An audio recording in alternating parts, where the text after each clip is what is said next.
That guy mentioned అన్న నాకు mail boobs, so ఇంట్లో చెప్తే ఒప్పుకోరని చెప్పి నేను ఇక్కడే ట్రీట్మెంట్ చేయించేసుకున్నాను, నా డబ్బులను పెట్టుకొని. ఇట్లా చాలా మంది బాధపడుతున్నారు. సో వాళ్ళ గురించి టు టాక్ అబౌట్. మీకు ఎంత మంచి షేప్ వచ్చినా ఈ నిప్పులు వెనకాల గట్టి గ్లాండ్ లాంటిది ఏదైతే ఉందో అది అలా పొడుచుకుని వచ్చేస్తారు. అండ్ కొంతమందికి బాగా చెస్ట్ ఎక్సర్సైజ్ చేసినా కూడా, చెస్ట్ బాగున్నా కూడా అక్కడ కొంచెం ఇట్లా బంప్ లాగా ఉంటుంది. కొంతమంది వెయిట్ పెరిగిపోయి అది రికవర్ చేసుకుందామని ఓవర్గా వెయిట్ పెరిగిపోవాలని ప్రయత్నించి వెయిట్ పెరిగిపోయినారు. ఫ్రెండ్స్లోకి వెళ్తే అందరూ మంచి బాడీస్ ఉంటాయి, గబుక్కుని ఎవరో ఏంట్రా అని అన్నారంటే కనుక చాలా ఇన్సెక్యూర్ ఫీల్ అవుతుంది. అండ్ దీనికి హార్మోనల్ ఇష్యూస్ ఏమైనా ఉన్నాయి సార్? అంటే కొంతమంది మెసేజ్, చాలా మంది డౌట్ ఉంటుంది. యాక్చువల్గా పాడ్కాస్ట్ చూడలేకపోతున్న వాళ్ళ కోసం వెరీ క్యూరియస్ బైట్స్ అన్నిటిని తీసుకొచ్చి ఈ క్లిప్స్ ఛానల్లో వేస్తున్నాం. Do subscribe Raw Talks clips. And ఈ అంటే లాస్ట్ ఎపిసోడ్ తర్వాత కొన్ని చెప్పాను కదా, కొన్ని మెసేజెస్ మెయిల్స్ చూస్తున్న దానిలో వన్ మెసేజ్ వాజ్ వెరీ టచీ. అంటే మన మెయిల్ బూబ్స్ కాన్వర్జేషన్ అది మాట్లాడాం మనం. ఆ తర్వాత అతను ఇక్కడ కాదు, బెంగళూరు ముంబై అనుకుంటా.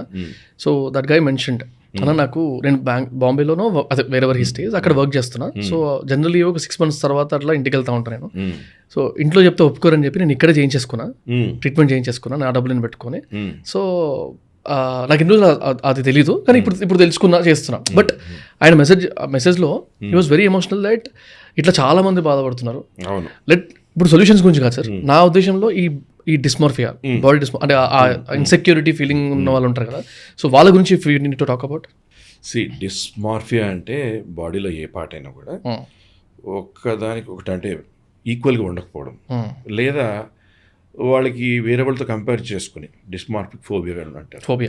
సో ఆ ఫోబియా ఉన్న వాళ్ళు ఏంటంటే ఎంత అందంగా ఉన్నా కూడా నాకు ఇది బాగాలేదు, లేకపోతే ఇది బాగాలేదు, లేకపోతే ఇలా ఉంది, ఈ మజిల్స్ ఉన్నా కూడా వేరే సల్మాన్ ఖాన్లో నేను లేను, ఇలా డెవలప్ చేయాలి, కాంప్లెక్షన్లో ఈ మార్పు ఉంటే బాగుండు. వాళ్ళు నిజంగా చాలా బాగుంటారు, కానీ వాళ్ళు వెతుక్కుని మన దగ్గరికి వచ్చాక ఎందుకు నువ్వు బాగున్నావు కదమ్మా, ముక్కు ఎందుకు సర్జరీ కావాలంటున్నావు, చాలా బాగున్నావు కదా అని అడిగితే, లేదండి ఎవరైనా చూడండి నా ముక్కునే చూస్తున్నారు, అది నీ ఫీలింగ్ అమ్మా అంటే, లేదు సార్ నా ముక్కునే చూస్తున్నారు, ముక్కుని చూసి నవ్వుతున్నారు అంటారు. లేదా కొంతమంది ఏంటంటే చెస్ట్ ఉంది ఫర్ ఎగ్జాంపుల్, అబ్బాయి అన్నట్టు మీరు అన్న ఎగ్జాంపుల్. సో రీసెంట్గా లాస్ట్ టైం మనం డిస్కస్ చేసినట్టు కాకుండా రీసెంట్ 2 weeksలో నా ఎక్స్పీరియన్స్ చెప్తాను. ఒక అబ్బాయి నా ఫాదర్ తీసుకొస్తే ఏంట్రా అంటే ప్లాస్టర్స్ పెట్టి ఇక్కడ మార్క్ పడిపోయింది. ప్లాస్టర్స్ వేసుకునేవాడు స్నానం అయిపోయిన తర్వాత his wood plasters over this to get it pressed, అంటే టీషర్ట్లోంచి షర్ట్లోంచి కనపడకుండా ఉండడానికి. అంటే ఎంత బాధ కలుగుతుంది. సో వాళ్ళ ఫాదర్ వాజ్ ఎమోషనల్, చూడండి సార్ ప్లాస్టర్ వేసి ఇలా అయిపోయాడు అంటే. They don't know that gynaecomastia అనేది 1 hourలో జస్ట్ 1 dayలో సాల్వ్ అయిపోయే ఇష్యూ. హార్డ్లీ హాస్పిటల్లో 3-4 hours నుండి వెళ్ళిపోయే ఇష్యూ. అది తెలియక ఏంటంటే ఎక్కడికి వెళ్ళాలి తెలియక, ఏం చేస్తే బాగుంటుందో, ఏమైనా ప్రమాదమా, మళ్ళీ ఒకసారి గైనకోమాస్టియా సర్జరీ అయిన తర్వాత మళ్ళీ జీవితంలో అక్కడ ఫ్యాట్ పెరగడం కానీ గ్లాండ్ పెరగడం. గైనకోమాస్టియా అంటే ఏంటి? Unwanted growth of normal fat and gland tissue. నిప్పుల వెనకాల గ్లాండ్ లాగా తెల్లని గట్టి గ్లాండ్ టిష్యూ ఉంటుంది. కొంతమందికి చాలా పెద్దగా ఉంటుంది, కొంతమందికి వేలాడుతుంటుంది. Different sizes, different types. And కొంతమందికి బాగా చెస్ట్ ఎక్సర్సైజ్ చేసినా కూడా, చెస్ట్ బాగున్నా కూడా అక్కడ కొంచెం ఇట్లా బంప్ లాగా ఉంటుంది. చెస్ట్ ఎంత ఎక్సర్సైజ్ చేసినా మీకు బాడీకి, హ్యాండ్స్కి అన్నిటికీ ఎక్సర్సైజ్ ఉన్నాయి, బట్ చెస్ట్కి ఎక్సర్సైజ్ లేదు కదా. మీరు పుషప్స్ చేశారు లేదా అన్నీ చేశారు, మంచి ట్రైనర్స్ బాగా చేయించినా కూడా మీకు ఎంత మంచి షేప్ వచ్చినా ఈ నిప్పుల వెనకాల గట్టి గ్లాండ్ లాంటిది ఏదైతే ఉందో అది అలా పొడుచుకుని వచ్చేస్తారు. చాలా డిఫికల్ట్ టు మీకు స్కిన్ ఫ్యాట్ గ్లాండ్ ఇలా ఉంది, మీరు మజిల్ డెవలప్ చేసే కొద్ది దాంతోపాటు ఇది ముందుకు వస్తుంది. దీనిలో ఎలాంటిదంటే కొంతమంది వెయిట్ పెరిగిపోయి అది రికవర్ చేసుకుందామని ఓవర్గా వెయిట్ పెరిగిపోవాలని ప్రయత్నించి వెయిట్ పెరిగిపోయి ఉన్నారు. వెయిట్ తగ్గిపోతే ఈ ఫ్యాట్ కూడా తగ్గిపోతే ఇది కూడా తగ్గిపోద్ది అని చూసి వెయిట్ తగ్గిపోయి ఇదే మిగిలిపోయిన వాళ్ళు ఉంటారు. చాలా హార్టనింగ్ ఇష్యూ ఇది.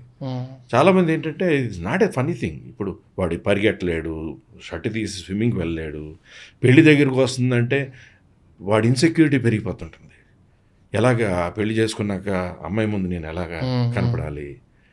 ఇప్పుడు ఫ్రెండ్స్లోకి వెళ్తే అందరూ మంచి బాడీస్ ఉంటాయి, గబుక్కుని ఎవరో ఏంట్రా అని అన్నారంటే కనుక చాలా ఇన్సెక్యూర్ ఫీల్ అవుతాడు. అండ్ దీనికి హార్మోనల్ ఇష్యూస్ ఏమైనా ఉన్నాయి సార్? అంటే కొంతమంది మెసేజ్, చాలా మంది డౌట్ ఉంటుంది. యాక్చువల్గా గైనకోమాస్టియాకి male hormone or male performance, వాళ్ళు అతను పిల్లలు కనడానికి కానీ, సంసారపక్షంగా వాళ్ళు అపోజిట్ సెక్స్తో కలవడానికి కానీ ఎటువంటి సంబంధం లేదు. గైనకోమాస్టియా ఉన్నవాళ్ళు 10 మంది పిల్లల్ని కనగలరు, ఎటువంటి ప్రాబ్లం లేదు. మేల్ హార్మోన్ కానీ పిల్లలు కలగడానికి కానీ దీనికి సంబంధం లేదు. అది రకరకాల కారణాల వల్ల రావచ్చు. జెనెటికల్ అవ్వచ్చు, చిన్నప్పటి నుంచి కొంచెం మెత్తని ఒళ్ళు ఒబేసిటీ వల్ల వచ్చి రావచ్చు, రకరకాల కారణాలు. మీరు అన్న డిస్మార్ఫిక్ పీపుల్లో, ఆ ఫోబియాలో ఉన్న పీపుల్ ఏంటంటే కొంతమంది ఎలా ఉంటారంటే ముక్కు, కొంతమంది పెదవి ఉంది, లిప్ బాగుంటుంది, మీసం కొంచెం పెంచుకుని కవర్ చేసేయమ్మా అంటే లేదు సార్ అందరు నా పెదాలను చూస్తున్నారు, నాకు ఈ పెదవి రెడ్యూస్ చేయాలి, రిప్రొడక్షన్ చేయాలి. సరే 1 అవర్లో అయిపోద్ది రిప్రొడక్షన్, ఏమో లోకల్ అనేస్థీసియా చేసాం, కరెక్ట్ మార్చేసి సైజ్ తగ్గించాం, 1 అవర్ తర్వాత ఇంటికి వెళ్ళిపోతారు, వారం రోజులు స్వెల్లింగ్ కూడా తగ్గిపోద్ది. కానీ రియల్లీ రిక్వైర్మెంట్ లేదు బాబు అంటే సార్ ప్లీజ్ నాకు చేసేయాలి. ఇప్పుడు ఒక అబ్బాయి ఉంటాడు మంచి జిమ్ ట్రైన్ చేసి చాలా బాగుంటాడు, కానీ నాస్ట్రల్స్ నేను నవ్వుతుంటే వైడ్గా పెద్ద కనపడుతున్నాయి అంటాడు. లేదమ్మా చాలా బాగుంది, అది న్యాచురల్గా ఉంది, వద్దు అంటాం. అలా ఒక 5-6 విజిట్లు వచ్చిన తర్వాత no sir you please have to do something అని ఇంకా మా టీంతో పాటు మేము కలిసి చేసినప్పుడు కొంచెమే అడ్జస్ట్మెంట్తో కొంచెమే తగ్గించిన తనకి వెంటనే అనిపిస్తుంది సూపర్ చాలా బాగుంది. Okay, it is more psychological feel. వాళ్ళు ఏంటి అద్దంలో రెగ్యులర్గా చూసుకుని సెల్ఫీలు తీసుకుని జనాలకు వెళ్తుంటే ఎవరో ఏదో అనుకుంటున్నారేమో అని లోపల ఫీలింగ్ ఎక్కువైపోయి, రైట్. సో ఎవరైనా కలిసినా లేదా ఇంట్లోని కలిసినా నాస్ట్రల్స్ కొంచెం పెద్దగా ఉన్నాయి అనిపిస్తుంది కదా, లేకపోతే నేను ఇలా కనపడుతుంది బాగున్నానా. ఇప్పుడు జుట్టు ఊడిపోతుంది ఫర్ ఎగ్జాంపుల్, మేల్ హార్మోన్ వల్ల ఊడిపోతుంది అనుకుందాం. సో అది అవుతున్నప్పుడు డిస్మార్ఫిక్ బిహేవియర్స్, ఈ ఫోబియా ఉన్న వాళ్ళకి ఏంటంటే మామూలుగా ఉన్న వాళ్ళకంటే 10 times ఎక్కువ వరీ ఉంటుంది. ఏ ప్రాబ్లం అయినా అట్లీస్ట్ 8-10 times ఎక్కువ వరీ ఉంటుంది. That is it. Mentally they are so disturbed. They are everywhere they are strong. But ఈ సెల్ఫ్ సంబంధించిన దాంట్లో వాళ్ళు ఎవరెవరితోనో కంపేర్ చేసుకోవడమో లేదా వాళ్ళనే వాళ్ళు చూసుకొని ఇది నాలో మిస్టేక్ ఉంది, ఇది నాలో దాన్ని బాగా ఎక్కువగా మ్యాగ్నిఫై చేసేస్తుంటారు. Thank you for watching the clip. Full podcast చూడాలనుకుంటే కింద డిస్క్రిప్షన్లో లింక్ ఉంది, గో వాచ్ ఇట్.